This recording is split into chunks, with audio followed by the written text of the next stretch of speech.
하나님의 말씀은 구약성경 다니엘서 9장 27절, 다니엘서 9장 27절 한 말씀을 제가 봉독해 드리겠습니다. 이것은 하나님의 말씀입니다.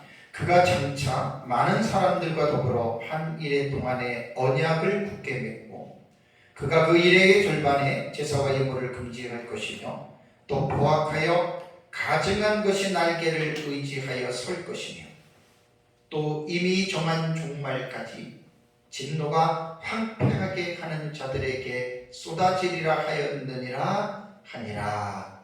아멘. 지난주에는 요한계시록의 사건들을 체계적으로 이해하기 위해서 계시록 안에서 자증하는 구조에 대해서 제가 말씀을 드렸습니다. 요한계시록 1장 19절의 말씀은 계시록 안에서 예수 그리스도께서 요한계시록이 어떠한 구조를 가지고 있는지에 대해서 예수님께서 말씀을 하셨는데요. 그 요한계시록 1장 19절에는 내가 본 것과 지금 있는 일과 장차 될 일을 기록하라라고 이렇게 말씀을 했습니다. 그래서 제가 이제 그 세 가지 형태의 이중 구조로 제가 본다고 이제 지난주에 여러분들에게 말씀을 드렸고요. 오전 예배에. 오후 예배에는 이제 요한계시록의 내용을 이해하기 위해서는 세 가지의 중요한 용어를 우리가 먼저 알아야 된다 그랬죠. 그래서 제가 총론 계시와 연결 계시와 연관 계시에 대해서 여러분들에게 제가 말씀을 드렸습니다.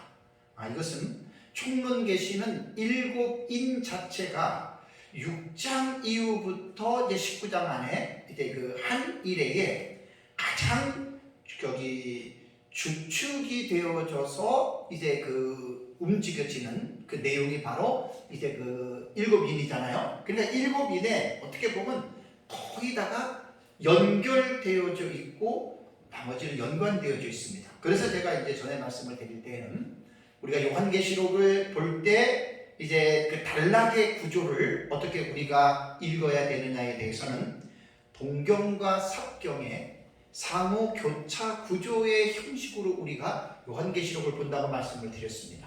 그러니까 요한계시록은 마구잡이식으로 우리가 공부해서는 알 수가 없습니다. 참 이해하기가 힘듭니다. 그래서 여러 가지 그런 신학적인 방법과 입장을 가지고 우리가 요한계시록을 읽어낼 때 우리는 요한계시록에 대한 내용을 우리가 더 분명하게 이해할 수가 있습니다. 그래서 제가 이제 총론계시와 연결계시와 연관계시를 제가 이제 도표를 칠판에 그려가면서 7인 속에 7나팔이 예속이 되어져 있어요. 그 다음에 7번째 나팔 속에 7대접이 예속이 되어져 있습니다. 그래서 7인을 들으면 7나팔과 7대접이 연결이 되어 있잖아요. 그런 차원에서 제가 연결계시라고 말씀을 드렸고, 그 외에 나머지 본경이 7인, 7나팔, 7대접이잖아요. 그 세 가지 7 시리즈 사이사이에 전후에 위치한 계시들이 그게 바로 막간계시라고 그랬습니다. 그래서 이제 그거를 제가 연관계시라고 말씀을 드렸는데, 그 이유는 책 뒤에 보면 도표가 있잖아요. 도표. 이 도표에 쇠사슬로 이렇게 7번째인 7번째 나팔에 쇠사슬로 연결했다 그래가지고 이해를 돕기 위해서 만든 용어예요. 연결이라고 하는 말. 그 다음에 이제 나머지의 그 연결 계시 외에는 이제 연관 계시다라고 여러분들에게 제가 이제 말씀을 드렸습니다. 이 요한계시록을 기록된 이 사건들을 우리가 이해하는 데에는 두 가지의 방법이 있다 그랬죠. 그러니까 제가 지금 말씀드리는 거는 체계적으로 여러분들에게 말씀을 드리는 거예요. 그냥 무조건 말씀을 드리는 게 아니라. 그래서 두 가지 방법인데, 하나는 기록된 순서대로 요한계시록을 봐야 됩니다. 그것이 뭐냐면 1장, 2장, 3장 쭉 그 순서대로, 이것을 제가 형식상 구조라 그랬습니다. 그렇게 먼저 요한계시록을 이해를 해야 되고, 그 다음에 두 번째는 기록된 순서와는 상관이 없이 내용을 이제 보는 거예요. 1, 2, 3, 4, 5장까지는 별로 순서로는 우리가 도치가 되는 일이 없기 때문에 그냥 1, 2, 3, 4, 5장은 무난하게 볼 수가 있고, 그 다음에 20장과 21장과 22장도 내용을 연구하다 보면 그냥 무난하게 차서적으로 그냥 연결이 됩니다. 그런데 이제 문제가 뭐냐면 6장부터 19장까지의 내용은 내용상으로 들어가 볼 때는 전혀 다릅니다. 예를 들자면 순서가 기록된 순서대로 일어나지 않는다라고 하는 사실이에요. 그래서 이 부분은 제가 이제 요한계시록 독법에서 문단의 구조에 대해서 여러분들에게 말씀을 드릴 때 점진적으로 보는 방법과 반복적으로 보는 방법과 전진하는 방법으로 보는 방법과 그 다음에 키아즘 구조 이제 그 부분으로 보는 방법과 그 다음에 공경과 사경의 상호 교차 구조를 말씀을 드렸잖아요. 이런 것들이 다 뭐냐면 내용을 이해하는 구조로서 2000년 동안 교회들이 그렇게 요한계시록을 읽어왔다는 거예요. 그럼 이러한 방법 속에서 나는 어떠한 방법을 나는 따르고 있는가?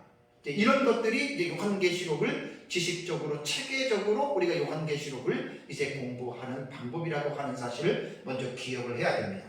그래서 이제 이번 시간부터는 이제 요한계시록 본론 부분에 해당되는 말씀입니다. 그것이 이제 6장부터 19장까지인데 사건은 약 44가지의 사건이 나옵니다. 그래서 이 44가지의 사건을 순차적으로 제가 하는 게 아닙니다. 뭐 첫째인, 둘째인, 셋째인 이렇게 나가는 것이 아니라 이제 이 사건을 연대기적인 방법으로 이제 앞으로 좀 설교를 할 거예요. 그래서 지금 이것이 지금 설교하고 있는 내용이 한눈에 보는 요한계시록 도표에 들어가는 지금 내용입니다. 그래서 그 책에 대한 내용이기 때문에 여러분들에게 이해를 돕기 위해서 먼저 여러분들에게 말씀을 드립니다. 이 내용상 구조에서 기록된 순서대로 사건을 보지 않고 사건이 도치가 된다. 제가 그래서 사건을 다시 연대기적으로 재정립해야 된다고 그랬잖아요. 그러면 어떤 사람들은 이 말을 이해를 못해요. 그냥 일반인들이 가지고 있는 기본적인 사고는 차서적으로 우리의 사고가 형성이 되어져 있습니다. 1다음에 뭐지요? 2예요. 9다음에 뭐지요? 10이에요. 그러니까 이런 식으로 우리는 차서적으로 우리 인간의 패러다임은 이렇게 저장이 되어져 있어요. 그런데 성경을 보면은 창세기부터 구약 성경이 말라기까지 39권이잖아요. 그러면 창세기부터 말라기까지가 기록된 책이 연대기적으로 그 책이 기록이 된 것 같습니까? 그거 아니에요. 연대기적으로 기록된 게 아니에요. 내용으로 볼 때에는 연대기적인 관점으로 볼 때에는 순서가 도치가 됩니다. 앞에 게 뒤로 가고 뒤에 게 앞으로 가고. 그래서 대표적으로 제가 전에도 말씀드린 대로 다니엘서를 우리가 볼 때에는 1, 2, 3, 4, 5, 6, 7, 8, 9, 10, 11, 12 이렇게 기록이 되어져 있잖아요. 그러니까 모르는 사람들은 1장 다음에 2장, 2장 다음에 3장, 4장 다음에 5장 이렇게 사건이 기록된 것으로 생각을 하고 있는데 그것은 아닙니다.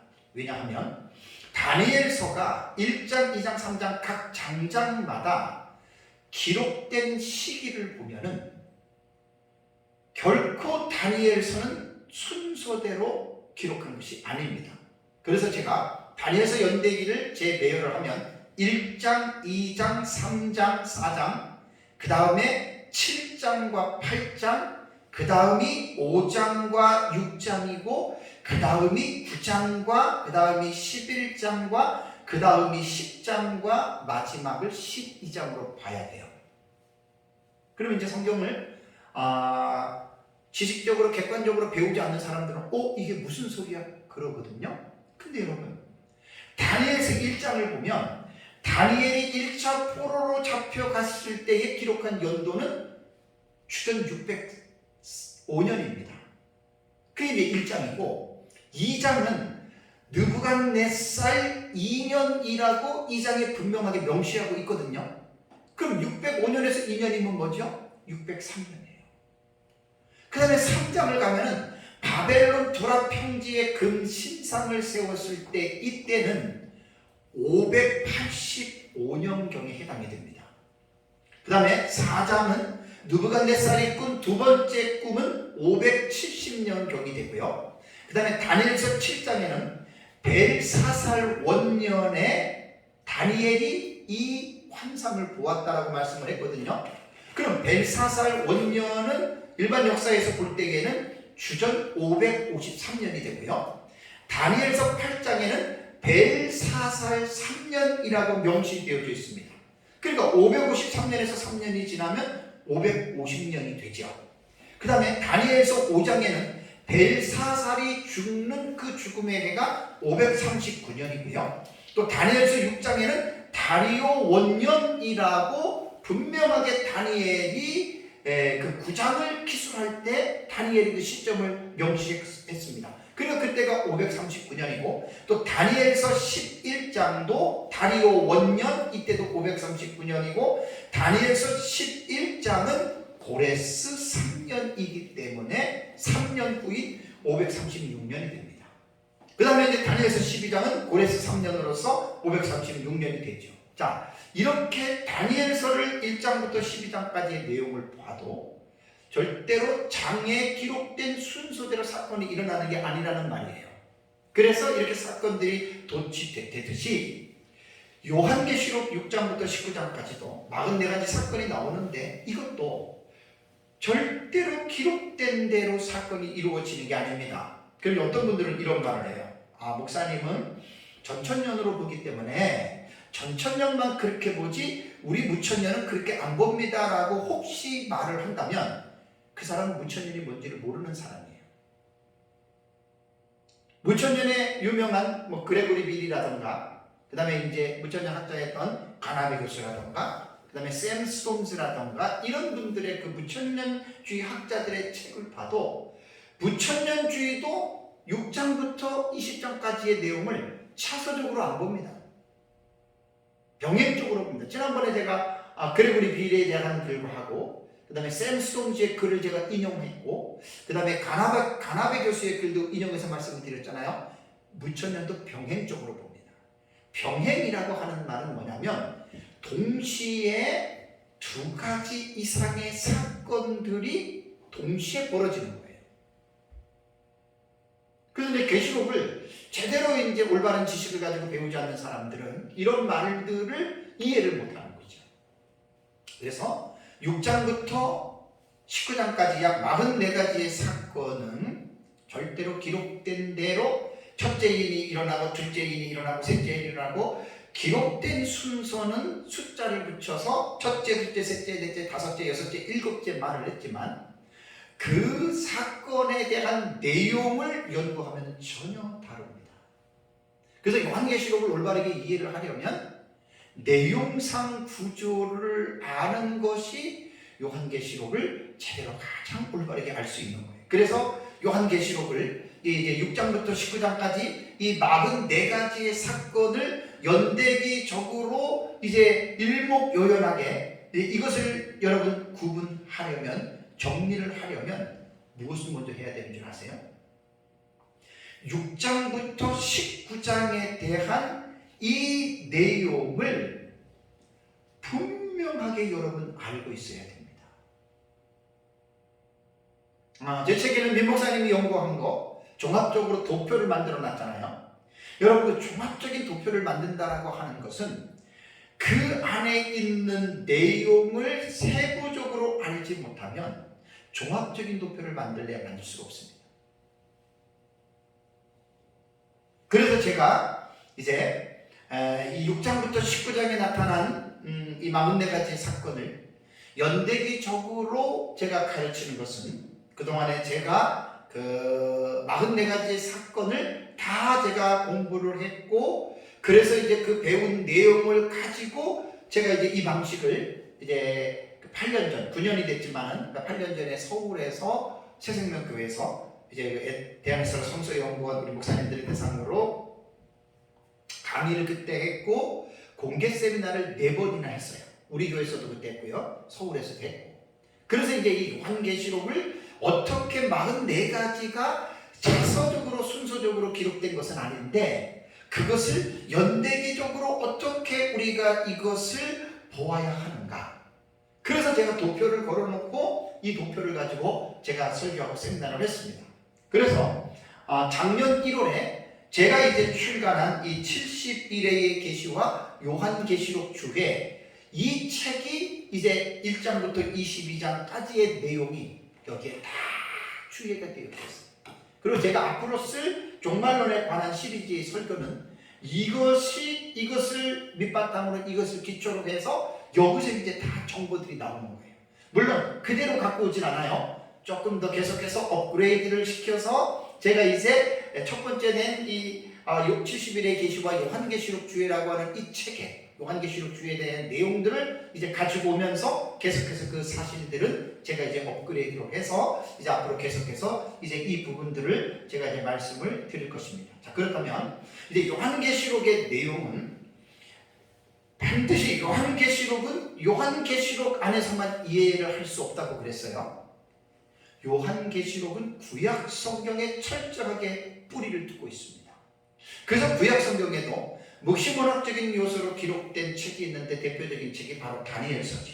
그래서 요한계시록은 다니엘서와 아주 깊은 연관이 있기 때문에 요한계시록을 공부하기 전에 다니엘서를 먼저 공부들을 하셔야 됩니다. 다니엘서를 먼저 공부하고 그러면 이제 다니엘서 중에서 오늘 제가 이제 설교가 계시록 6장부터 19장까지 44가지 사건을 지금 연대기적으로 여러분들에게 말씀을 드린다고 했어요. 그러면 이 연대기적으로 말씀을 드리면서 요한계시록을 우리가 읽을 때에 요한계시록을 그냥 무조건 읽어버리면 그냥 허공에다가 말을 하는 것과 똑같아요. 그래서 요한계시록을 공부하기 이전에 신학적인 체계가 있거든요.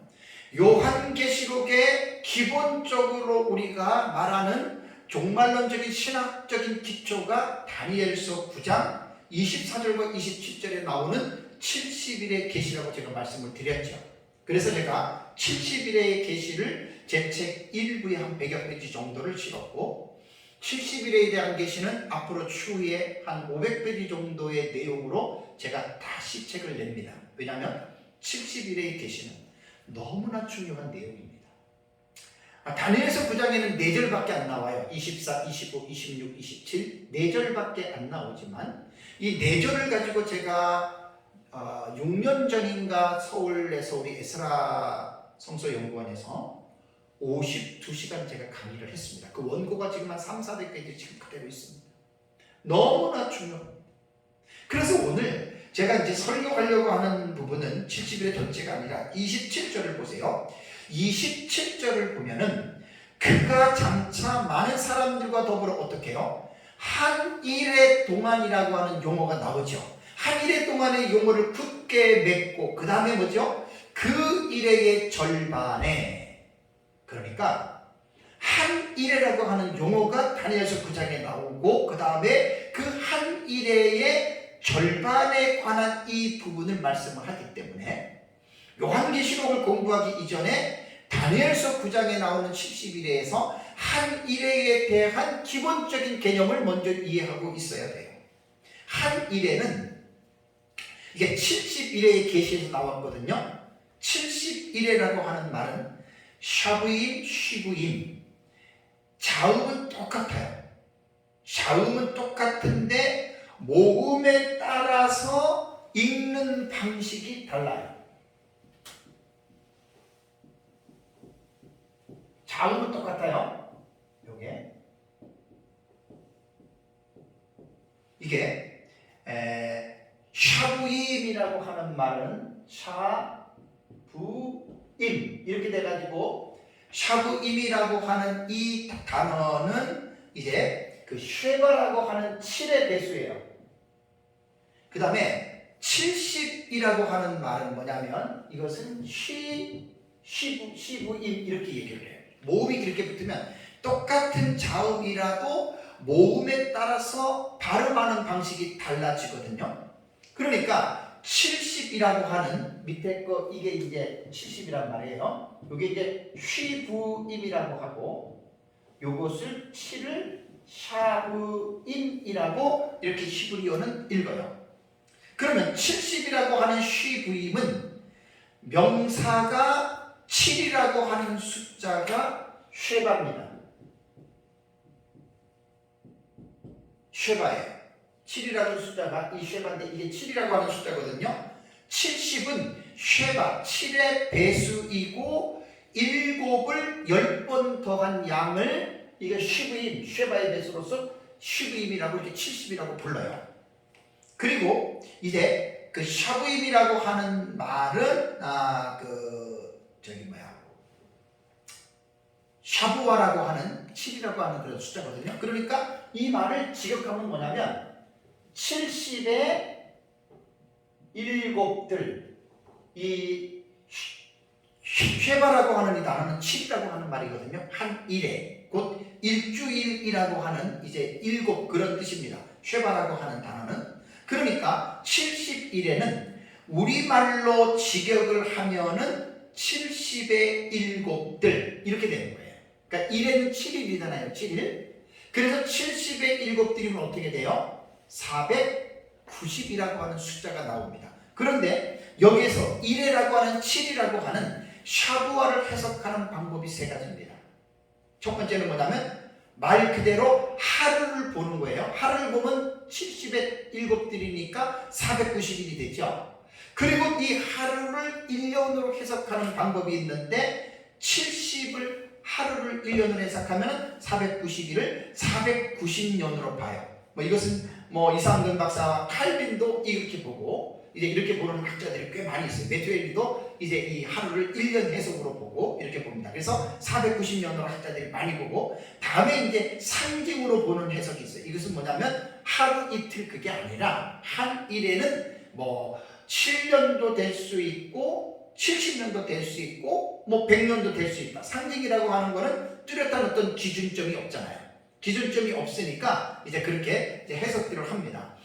제가 이제 70일을 연구할 때 구약의 주경학자인 카일 델리치 주석, 카일 주석이 있는데 거기에서 카일이 뭐라고 이야기를 하냐면 다니엘서 7장 25절에 나오는 그 인물을 적그리스도로 해석을 하거든요. 다니엘서 7장도 공부를 해봤지만 다니엘서 7장에 그가 어떤 그 하나님을 향해서 말로 하나님을 대적한다라고 하는 말이 다니엘서 7장 25절에 나와요. 7장 25절 볼까요? 자, 7장 25절 보면 그가 장차 지극히 높으신 이를 말로 대적하며 또 지극히 높으신 이의 성도를 괴롭게 할 것이며 그가 또 때와 법을 고치고자 할 것이며 성도들은 그의 손에 붙임 바 되어 한 때와 두 때와 반 때를 지내리라. 그러니까 다니엘서 7장에 나오는 3인칭 남성 단수거든요. 그라고 하는 이 인물이 누구냐? 그러니까 이게 정말로는요 신학적 입장에 따라서 다르거든요. 근데 이 부분들은 이제 구약의 주경학자 카일 델리치도 그렇고 카일 델리치는 그 교부였던 히폴리투스와 그 다음에 라오디게아에 있는 아포리나니스라고 하는 이러한 그 교부 시대의 교부들이 다니엘서 7장 25절에 나오는 그라고 하는 이 인물을 인류 종말에 나타나는 적 그리스도다라고 그들이 해석을 했고 또 카일도 이 부분에 자신도 동의를 하고 또 종말론을 연구하는 학자들 이렇게 보는 학자들이 사실은 역사적 전천년의 종말론 신학을 가지고 있고 미래주의로 보는 학자들은 거의 다 이렇게 봅니다. 다니엘서 7장 25절에 나타난 이 사람을. 그래서 이제 이 적그리스도는 요한계시록에 들어가면은 한일에라고 하는 이 부분에서 다니엘서 9장 27절에 한일에 동안의 언약을 굳게 맺고 그랬잖아요. 그죠? 여기서 말하는 그라고 하는 27절의 3인칭 남성 단수도 바로 적그리스도로 우리는 해석을 합니다. 그래서 여기에 보면 한일회라고 하는 용어가 나오고 지금 여러분들에게 말씀을 드리려고 하는 것은 한일회, 일회의 절반 이 용어를 여러분들에게 지금 제가 이해를 시켜드리려고 하는 거예요. 그러니까 이 한일회와 일회의 절반은 사람이 만든 용어가 아니라 성경에 나오는 용어입니다. 그래서 이제 우리는 한일회를 7년으로 보고 그 일회의 절반이라고 하는 그 27절에 아까 그 일의 절반이라고 말했잖아요. 이 절반이라고 하는 이 히브리어 단어는 해치입니다. 이 해치는 하차에서 유래했는데 이 뜻이 뭐냐면 할프예요. 반 혹은 미들이라고 하는 중앙, 가운데를 말하는 거예요. 그러니까 한 일회를 7년으로 봤을 때 그 일회의 절반은 7년의 중앙을 말하는 거예요. 딱 절반. 그래서 이제 한 일회가 두 파트로 갈라지니까 7년의 반이면 어떻게 돼요? 3년 반이 되니까 앞에 있는 3년 반을 전 3년 반, 뒤에 있는 3년 반을 후 3년 반 이렇게 부르는 거예요. 물론 성경에는 전 3년 반, 후 3년 반이라고 하는 이 용어는 나오지 않지만 한 일의 절반이라고 하는 용어를 볼 때에 우리는 앞에 있는 반과 뒤에 있는 반을 그대로 우리는 전 3년 반, 후 3년이라고 부르는 거예요. 마치 삼위일체라고 하는 용어가 성경에는 나오지 않지만 성경에는 삼위일체를 말하고 있거든요.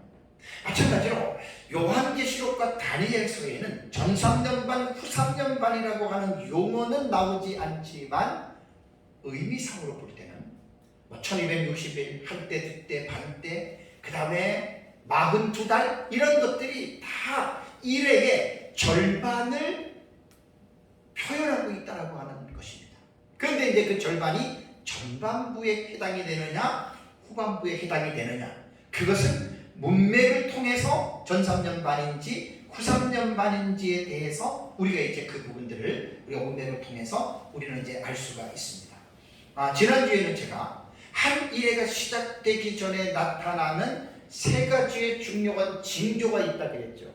도표에 한 일회 이전에 7년 환란절에 나타나는 징조라고 제가 도표에 써놨습니다. 그러니까 제가 지금 설교하는 내용은 도표에 대한 내용을 가지고 설교를 하기 때문에 도표를 펴놓고 들으면 너무너무 이해가 쉽게 됩니다. 그래서 지난주에는 한 일회가 역사 세계에 도래하기 전에 어떤 일이 준비가 된다 그랬어요? 7번째 제국이 역사 세계에서 등장을 합니다.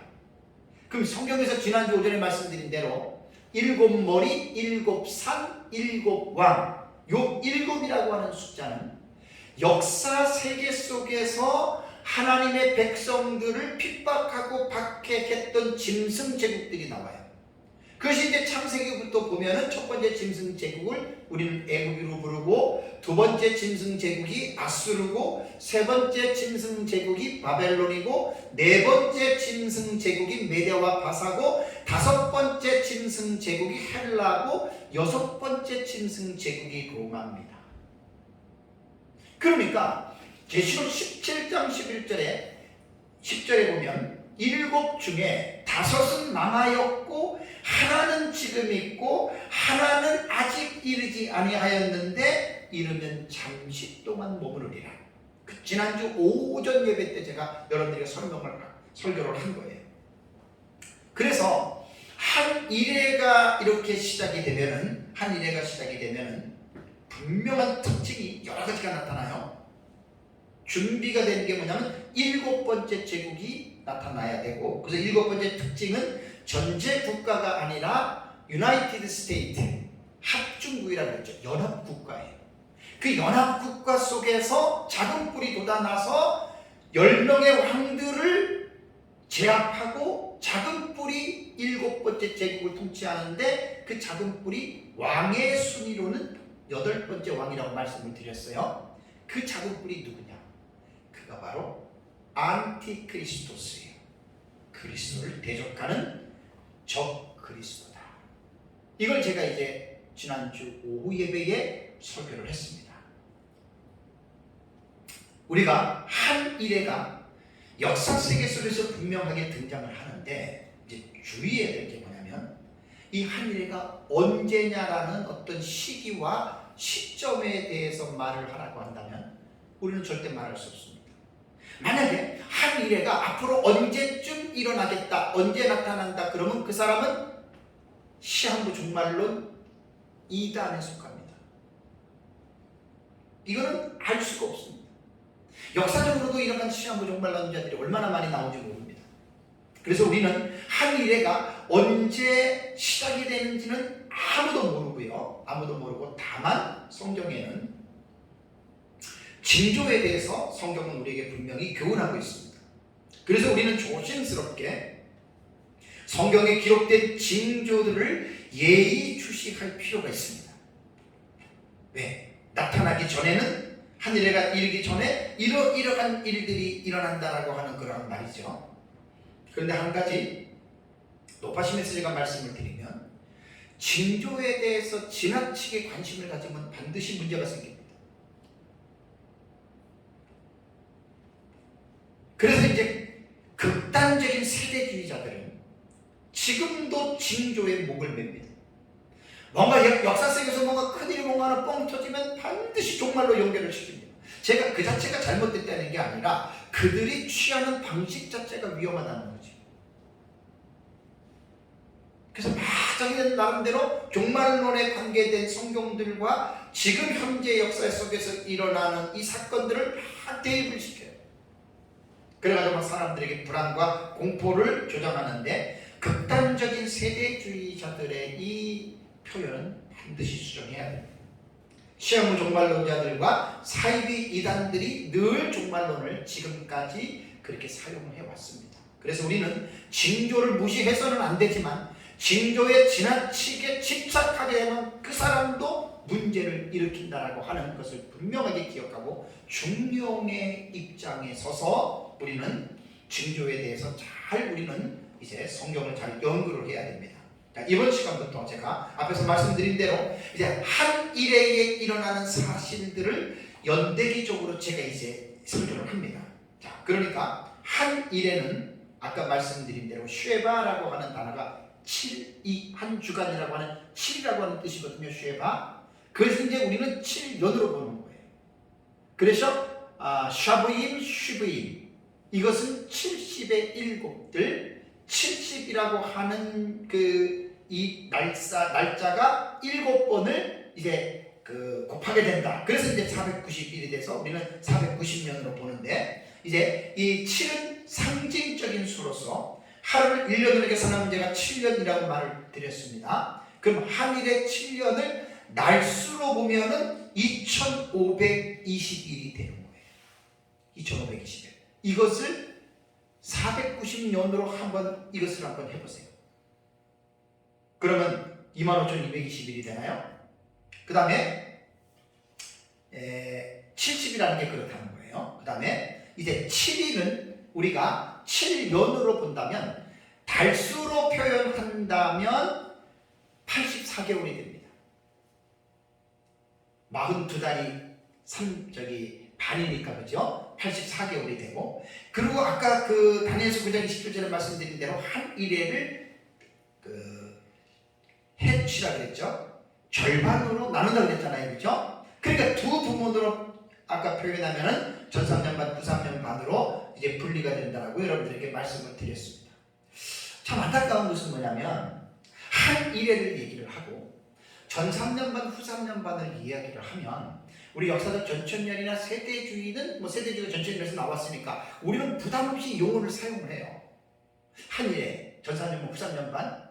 근데 무천년이나 후천년이나 이런 사람들은 한 일에 그러면 알레르기 반응을 일으켜요.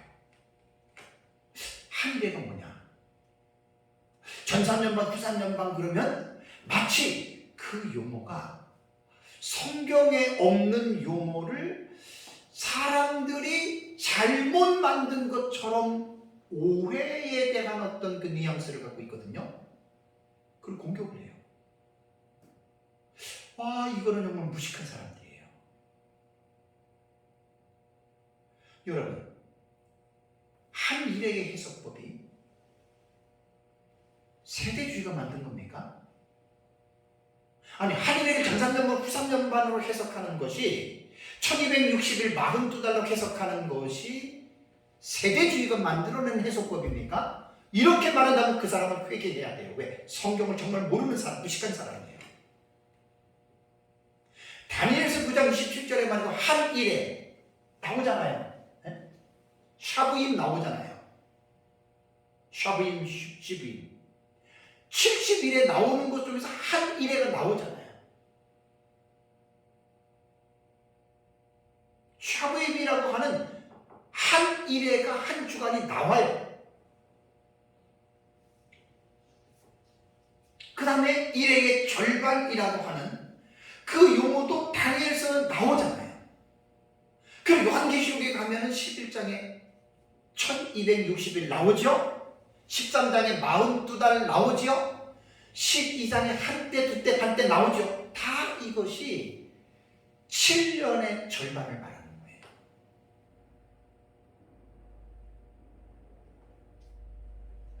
그러니까 제가 정말로 오늘 연구를 하면서 나와 다르다고 해서 내 것만 옳고 나와 다른 사람의 해석이 틀린 게 아니에요.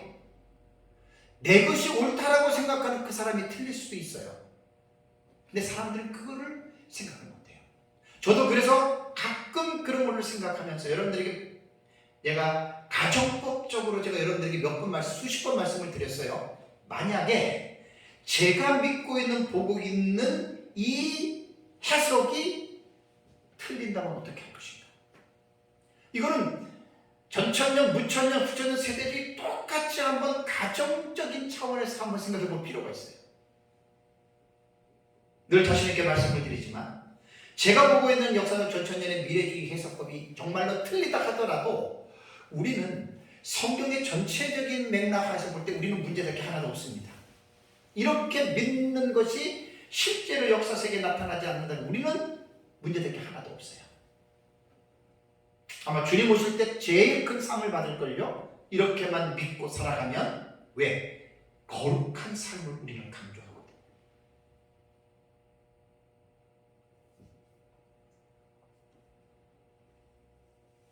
그래서 한 일의 절반, 전삼년반, 후삼년반 용어는 세대주의에서 만든 용어가 아니고 성경에 나오는 용어입니다. 다만 무천년에서는 이 용어를 전천년이 해석하는 것과 다르기 때문에 그들은 즐겨 쓰지 않아요.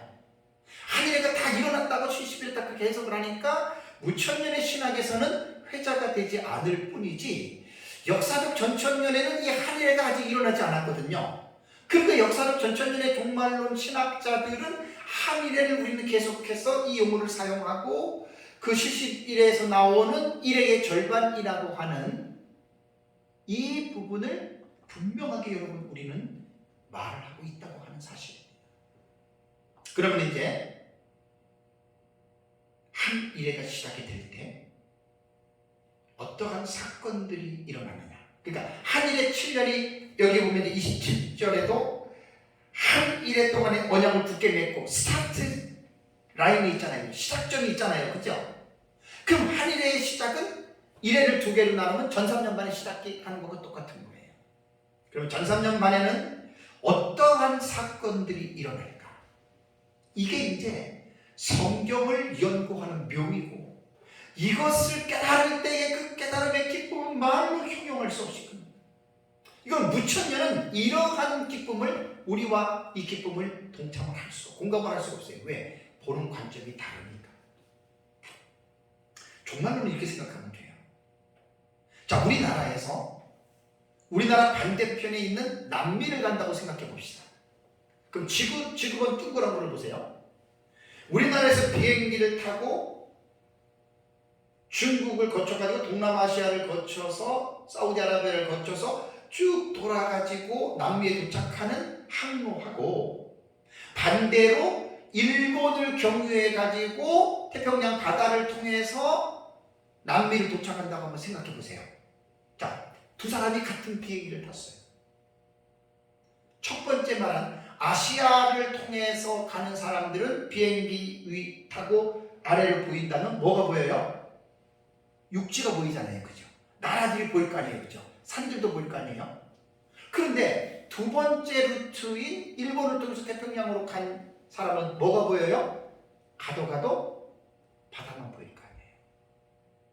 근데 출발과 도착지는 어때요? 똑같아요. 그러니까 전천년과 무천년은 이와 같은 거예요.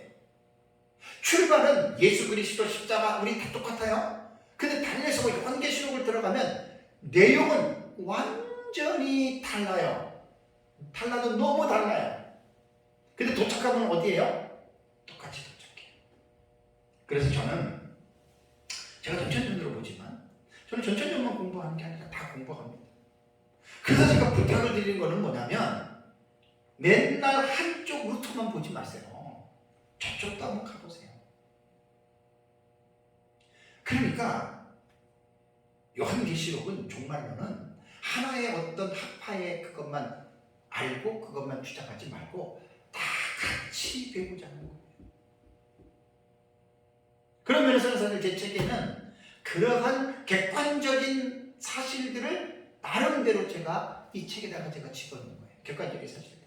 뭐 투중인, 뭐 불이 섞인 유리바다. 그러면 이것을 전천년은 어떻게 보고 무천년은 어떻게 보고 세대는 어떻게 보고 가급적 그러한 이슈들이 충돌될 때에는 제가 객관적으로 다 집어넣었어요.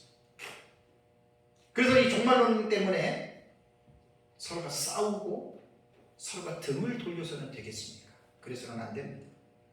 그래서 이제 제가 연구한 바에 의하면 한일에게 시작이 되는 전 3년반에 시작이 될 때 약 17가지의 사건이 1260일 동안에 일어나요. 이게 이제 6장에서 19장에 관한 내용들을 연구한 지금 결과거든요. 그런데 다시 말씀을 드리면 기록된 순서대로 사건이 일어나지 않아요. 무천년도 그렇게 봐요. 그러니까 기록된 순서대로 첫째인이 떨어지고 둘째인이 떨어지고 이런 사서적으로만 말할 뿐이지 사건은 절대로 그렇지 않다는 거. 물론 기록된 순서대로 해석하는 사람들이 세대주의들은 그렇게 해석을 합니다. 근데 우리는 전혀 역사와 전전에는 달라요. 내용상 규정은 우리는 그렇게 보지 않습니다. 그래서 이제 이 약 17가지 정도의 사건이 이제 한일회가 시작이 될 때 이제 나타나는데 놀라운 게 뭐냐면 17가지 사건 중에서 동시다발적으로 사건이 나타나는데 몇 가지가 나타나느냐. 도표를 봐보세요. 도표를 보시면 약 10가지의 사건이 동시적으로 사건이 벌어집니다. 이건 어떻게 생각하면 되냐면 달리기를 할 때 생각해 보세요. 자, 스타트 라인에 섰어요. 10명이 섰어요. 심판이 출발 신호를 꽝 보냅니다. 그럼 어떻게 돼요? 10명의 선수들이 어떻게 되죠? 10명이 동시에 같이 뛰지요. 마치 이런 것 같아요. 참 너무 신비해요.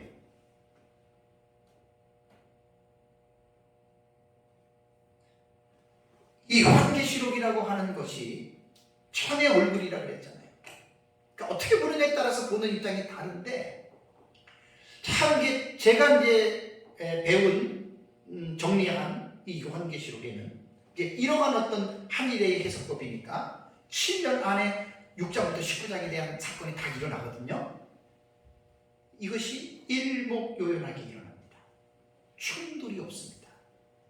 그래서 이제 도표와 제 책을 보시면 이 부분에 대해서 잘 이제 이해를 할 수가 있습니다. 자, 우선 10가지에 대해서 개략적으로 먼저 말씀을 드리면 오늘 제가 이제 설교할 내용이 적그리스도의 한 일에게 평화 조약을 맺는 것을 제가 먼저 스타트를 끊습니다. 다음에 두 번째는 오후 예배 때 설교할 것인데 첫째인, 그 다음에 셋째인, 그 다음에 넷째인, 그 다음에 일곱째인, 이것이 이제 한일의 동시다발적으로 일어나요. 그 다음에 여섯 번째는 첫째 나팔, 둘째 나팔, 셋째 나팔, 넷째 나팔이, 그 다음에 거짓 선지자가 등장하는 것까지 약 10가지가.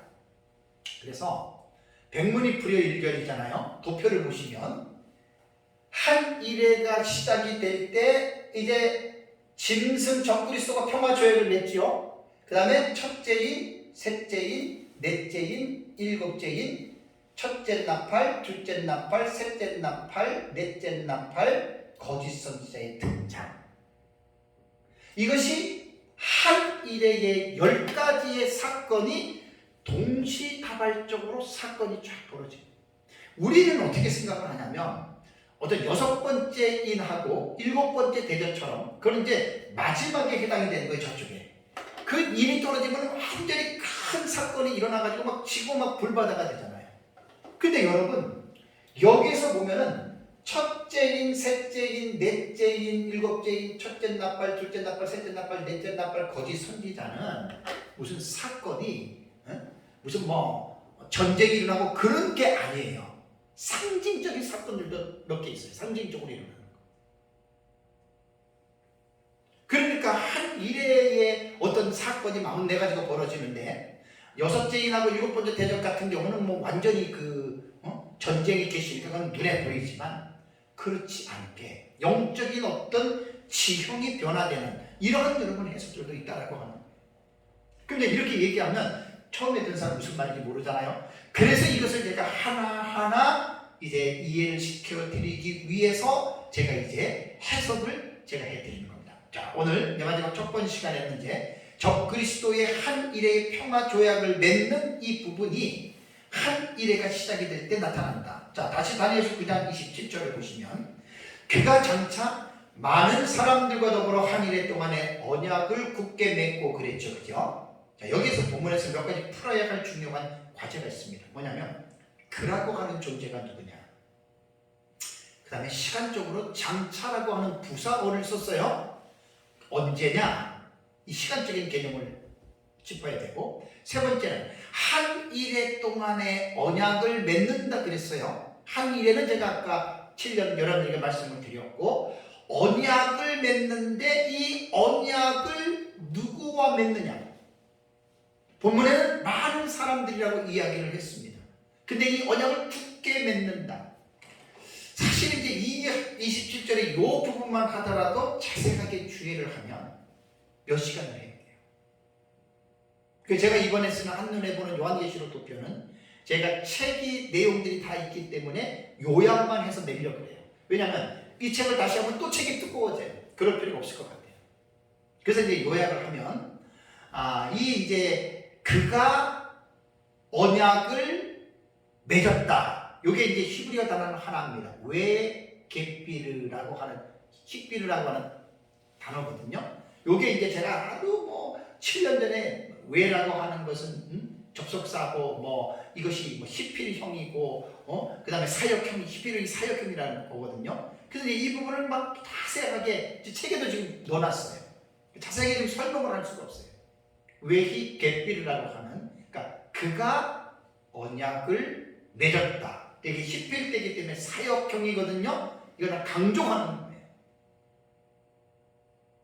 어쨌든 여기에서 자세하게는 제가 설명을 할 수는 없고 책을 보시면 되는데, 그라고 하는 이 3인칭 남성 단수는 이 다니엘서 9장 27절에만 이 그가 나오는 게 아니라 26절을 봐보세요. 26절을 보시면 예순두 일의 후에 기름 부음 받은 자가 끊어지고 없어질 것이며 장차 누가 와요? 한 왕의 백성이 와서 그랬잖아요. 그럼 한 왕의 백성은 백성들 군사들을 말을 하는데 그 군사를 다스리는 나라의 왕, 킹이에요. 여기서 말하는 거는 왕도 나오고 군사들도 나오는데 중요한 것은 군사들을 대표하는 사람이 한 왕이거든요. 26절에 나오는 한 왕이 우리는 27절의 그로 우리는 해석을 합니다. 근데 무천년은 여기서 그를 누구로 해석하느냐? 예수 그리스도로 해석을 해요. 전혀 안 맞죠, 그죠? 우리는 적그리스도인데 무천년은 이 그를 예수 그리스도로 해석을 해요. 그래서 여기서 굳게 맺는 언약을 무천년은 십자가에서 맺는 언약이다 이렇게 해석을 해요. 완전 다르죠, 그죠? 그래서 성경을 해석하다 보면 신학적 입장은 완전히 정반대일 경우에는 정말 이건 도저히 대화를 할 수 없는 그런 해석들이 너무너무 많아요. 근데 그렇다고 해서 다투거나 싸울 필요는 없다는 거예요. 제 얘기는 같이 배우면 돼요. 그래서 저는 무천년의 해석을 알잖아요. 그가 맺은 굳게 맺은 언약이 뭐냐? 예수 그리스도 십자가에서 맺은 언약이다. 구속 언약 이렇게 해석을 하는데 그걸 우리랑 다르다고 해서 틀리다 뭐라 할 필요는 사실 없습니다. 다만 우리는 여기서 한 왕을 27절에 나오는 3인칭 대명사인 그로 한 왕을 동격으로 우리는 해석을 하고 동격으로 해석을 해서 적그리스도가 맺는 어떤 이 언약이 무엇인지 그것을 우리는 밝히는 데 이제 중요한 거죠. 그래서 상징주의를 표방하는 무천년주의자는 여기서도 한 왕을 로마의 왕으로 보고 그 백성을 디도 장군으로 봅니다. 그럼 뭐겠어요? 이 사건이 언제 일어나는 거예요? AD 70년 로마 디도 장군이 예루살렘을 함락하는 것으로 보고 27절의 30남성 글을 아까 예수 그리스도로 해석한다 그랬잖아요. 이게 무천년 해석법이에요. 이것이 에드워드 J. 영의 다니엘 주석에 이 내용이 나옵니다. 70일의 책에도 여기다가 집어넣어놨습니다. 그런데 구약의 주경학자인 카일은 26절의 한 왕과 27절의 그 제가 보고 있는 적 그리스도로 봐요. 그러니까 에드워드 J. 영도 구약의 학자이지만 카일도 구약의 언어에 아주 깊은 지식을 갖고 있는 학자거든요. 카일도. 그러니까 이게 누가 옳으냐 누가 틀리냐 이렇게 들어가면 안 돼요. 싸움이 나요. 에드워드 J. 영은 그 전통적 그 메시아 학파거든요. 그러니까 이제 저렇게 보는구나 하면 되고, 이 카일 델리치는 기독교의 해석 학파에 속해요. 71의 해석에서. 그런데 우리 한국의 주경신학의 아버지였던 박형룡 박사도 그 전천년이거든요. 그 우리가 같아요. 박형룡 박사는 말하기를 적 그리스도라는 명사는 모든 악의 화신으로서 세계에 항상 임재한 적 그리스도의 세력을 대표할 뿐, 모형이라는 이야기죠. 그 세상에 나타나는 적 그리스도들은 그 적 그리스도 모형이고, 역사상의 몇몇 선구자 혹은 예표를 가진 하나의 말세적 인물을 의미한다 그랬습니다. 그러니까 여기에 말하는 그는 바로 우리는 마지막 때에 나타나는 적 그리스도로 우리는 해석을 한다라고 하는 이 사실이 중요한 겁니다. 그 다음에 이제 여기서 많은 사람들과 더불어 언약을 맺는다라고 말을 했습니다. 자, 많은 사람들과 더불어 언약을 맺는다. 그러니까 한 일회가 언제 시작이 되느냐, 우리는 그날을 알 수는 없어요. 그러나 역사 세계 속에서 이 작은 뿌리 적 그리스도가 나타나서 이 적 그리스도는 4대 열강 중에서 승리하는 나라거든요. 가장 힘센 나라거든요.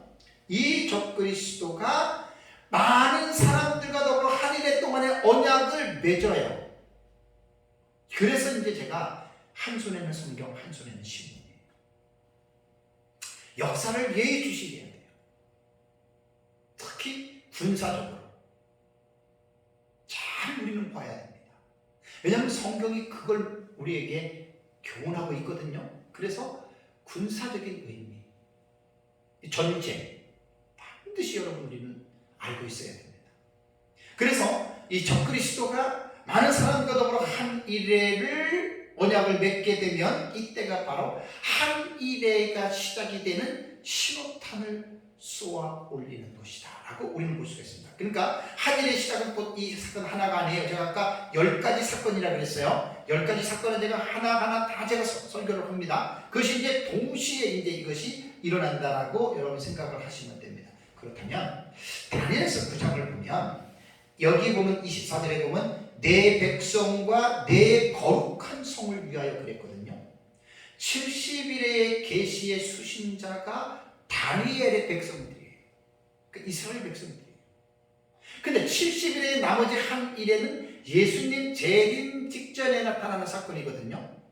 그러면 70일의 계시는 이스라엘 백성들이 여기에 해당이 됩니다. 그렇다고 해서 하나 오해를 해서는 안 될 것이 뭐냐면, 교회는 그러면 여기에 해당이 되지 않느냐?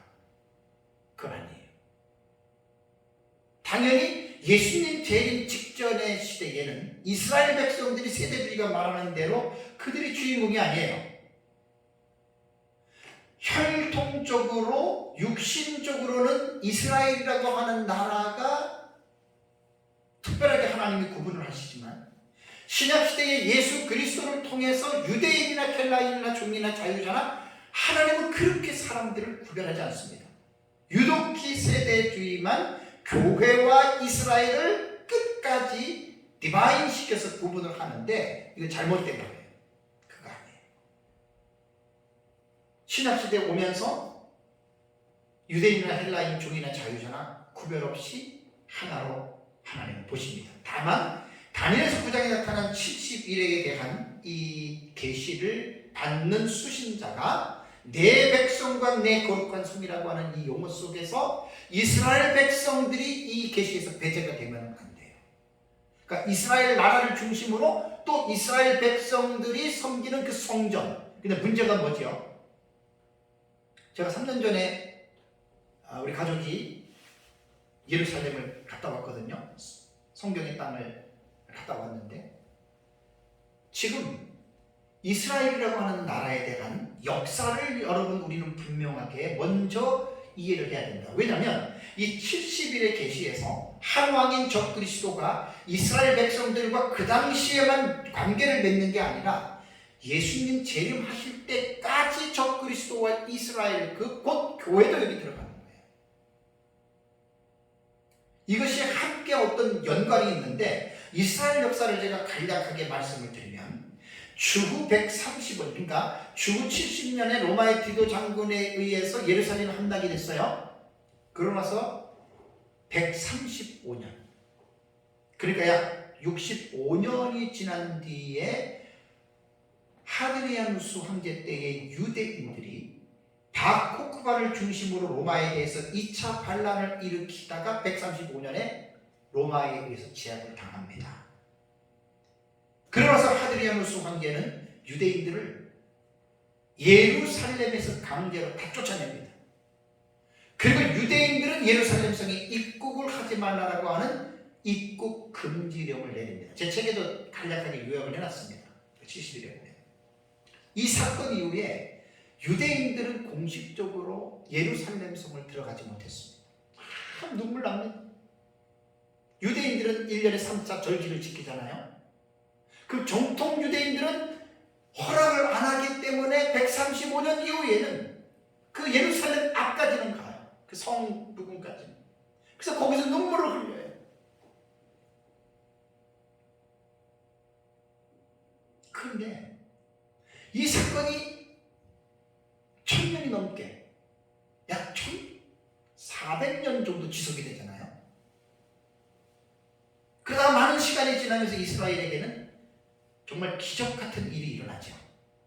1948년 5월 15일에 이스라엘은 구약시대의 성경에 아브라함이 주신 그 땅의 일부를 자기들의 영토로 잡게 돼요. 이것도 1차 세계대전 이후에 영국이 허락을 해줘. 참 놀랍습니다. 이거는 정말 섬찟할 정도예요. 어떻게 나라를 잃어버리고 1400년 뒤에 그 땅을 찾는 나라가 어디 있어요? 역사 세계 속에서. 이스라엘이 유일하죠. 그래서 이제 이스라엘이 1948년에 영토를 차지했는데 참 웃기잖아요. 성경을 가지고 구약 성경 봐라. 이 가나안 땅을 하나님이 우리 조상 아브라함에게 줬다. 이거 우리 땅이야. 이렇게 된 거예요. 참 만화 같은 이야기죠. 그런데도 실제로 그게 일어났어요. 그런데 이스라엘이 자국의 영토를 차지했던 그 영토의 에어리어는 구약시대 다윗과 솔로몬 시대에 누렸던 모든 땅을 회복한 것은 아닙니다. 그래서 이제 유엔이 개입을 해가지고 그 이스라엘 땅에 살고 있었던 백성들을 우리는 팔레스타인 피에로라 그러잖아요. 그죠? 그들을 가자지구로 그들을 내어보내고 이스라엘의 그 땅들을 지금 살고 있는 그 땅들을 이스라엘에 들어와가지고 그 땅을 차지했던 거예요. 그러고 나서 지금까지 여러 번의 영토 전쟁이 일어나고 이스라엘이 뭐 골란군을 뺏고 주고 막 이렇게 지금 있고 있는데 중요한 것은 뭐냐면 유대인들 가운데의 정통 유대인들은 그대로 구약 성경 믿습니다. 예루살렘은 성전, 예루살렘 성전, 그것이 그들에게는 목숨보다 더 중요한 것이 성전이에요. 이번에 가보니까 예루살렘 성전을 제가 가서 동영상도 찍어 왔는데 전에 안타깝게도 그 성전은 이슬람이 지금 차지하고 있어요. 이슬람이. 그러면 이스라엘 백성들이 가지고 있는 꿈은 뭐겠어요? 오직 성전 탈환인 겁니다.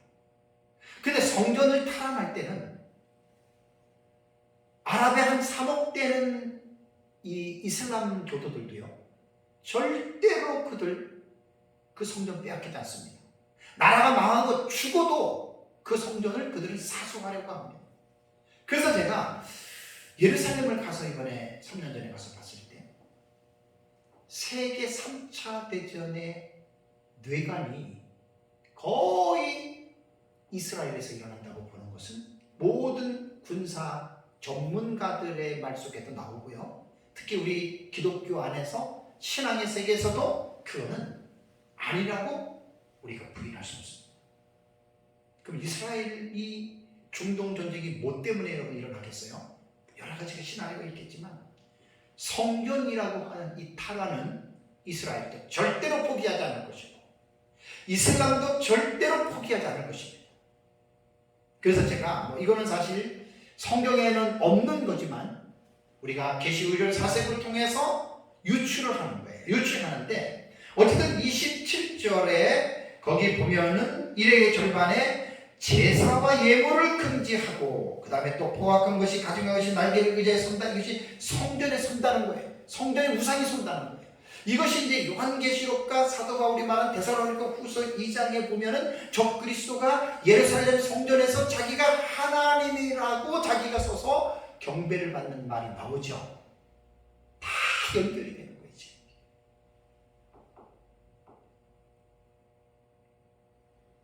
그래서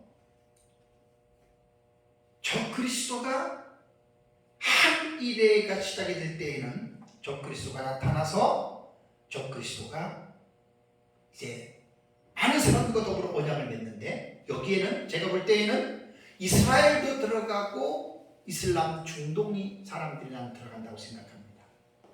그래서 확실하지는 않지만 가장 정말로 연구가들이 하는 것들을 역사적 전천연주의자들 세대주의자들의 얘기를 들어보면 이 적그리스도가 이스라엘 백성들의 소원이 뭐냐? 성전 타락이잖아요, 그죠? 그거를 이스라엘 백성들과 이슬람 민족들과의 딜을 성사시켜 주는 것으로 해석하는데 나는 가장 이것은 일리는 있다고 봅니다. 확실하지는 않아요. 일리는 있어요. 그러면서 이제 한일회가 시작이 되고 나서 3년 6개월이 지난 다음에 어떻게 되죠? 둘째와 유브라데 전쟁이 일어나죠. 그 전쟁이 왜 일어나겠어요? 아마 제 생각에는 이슬람이 어쩔 수 없이 성전을 유대인들에게 내어주고 이 성전에 내어주는 거는 한일회가 시작되기 이전에부터 나는 이야기는 될 수 있다고 봅니다. 그러면 적그리스도가 한일의 언약을 맺는 거는 분명한 거고 그러다가 이제 후 3년 반이 들어가면은 다니엘서 7장 27절에 제사와 예물을 금지하죠. 그러니까 제사와 예물을 금지했다라고 하는 말은 뭐냐면 이스라엘 백성들이 회복한 그 성전에서 날마다 제사를 드린단 말이에요. 이제. 근데 그게 후 3년 반 들어가면서 딱 스톱이 돼버려요. 아마 이렇게 보는 유추가 가장 나는 올바른 유추라고 저는 생각을 합니다. 그러나 분명한 것은 확실한 것은 아니다라는 거예요. 그래서 세대주의자들은 너무나 확신을 가지고 말을 하기 때문에 많은 문제가 일어난 것은 사실이거든요. 그렇기 때문에 이런 부분에서는 피차가 성경에 확실하지 않는 것들은 조심할 필요는 있다. 그렇다고 우리가 침묵할 필요는 없어요. 계시록 4세기를 통해서 건전하게 우리가 유추할 수 있는 것도 있기 때문에 그렇게 보면 됩니다. 어쨌든 오늘 이 시간에는 이제 한일회가 시작이 되는 이제 그 지금 시점에서 어떠한 사건이 일어나는 10가지 사건 중에 첫 번째 여러분들에게 말씀을 드린 겁니다. 10가지가 동시에 일어납니다. 어쨌든 한일회가 시작이 되는 징조 중에 적그리스도가 7번째 제국의 열왕을 제압하고 통치자가 되면서 많은 사람들과 더불어 한일의 언약을 맺는다. 근데 언약의 내용은 사실 제가 유추해서 예루살렘 성전을 얘기를 했지 그것은 확실한 것은 아닙니다. 그렇다고 해서 그것을 무시할 수는 없는 내용입니다. 어쨌든 이런 일이 일어나게 되면 한일회가 시작되었다라는 것을 깨닫고 한일회는 뭐죠? 예수님의 재림이 이제 문 앞에 다다랐다 이겁니다. 그래서 마지막 시대의 종말의 계시를 볼 수 있는 이런 영적인 희망을 갖는 복된 삶을 살아가시기를 주님의 이름으로 축복합니다. 다 같이 기도하겠습니다. 오늘